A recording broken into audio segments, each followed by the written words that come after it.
নমস্কাৰ এই ভিডিঅ'টোত আমি চাম যে নৱম আৰু দশম শ্ৰেণীৰ শিক্ষাৰ্থীৰ বাবে ফুল পেণ্টৰ অৰ্ডাৰ ল'বলৈ জোখমাখ কেনেদৰে ল'ব লাগে আৰু প্ৰাইম পেৰামিটাৰ शीটৰ ব্যৱহাৰ কেনেদৰে কৰিব লাগে। প্ৰথমতে আমি এইটো জানিব লাগিব যে ফুল পেণ্টৰ বাবে প্ৰাইম পেৰামিটাৰ লেংথ হয় অৰ্থাৎ দিক হয়। দিক জুখিবলৈ টেপ বা ফিটাডাল এনেকুৱা স্থানত ব্যৱহাৰ কৰিব য'ত পেণ্টটো পিন্ধা হয়।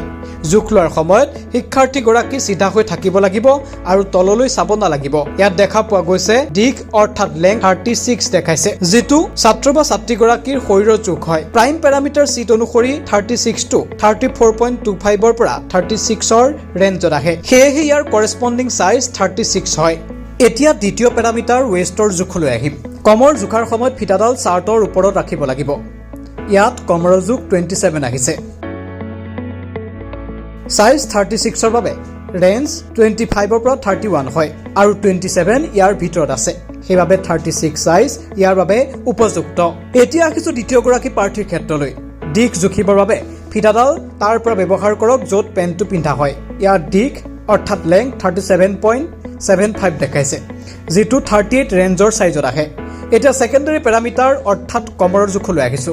মনত ৰাখিব কমৰ জোখাৰ সময়ত ফিটাডাল চাৰ্টৰ ওপৰত ৰাখিব লাগিব। ইয়াত কমৰৰ জোখ 36 আহিছে। এইটো 38 সাইজৰ কমৰৰ ৰেঞ্জৰ বাহিৰত আছে। সেইবাবে আমি ইয়াৰ ডাঙৰ সাইজ চাব লাগিব। আগৰ সাইজ 40 আৰু 42 টু 36 ইঞ্চি কমৰত নিৰ্ধাৰিত ৰেঞ্জৰ বাহিৰত আছে।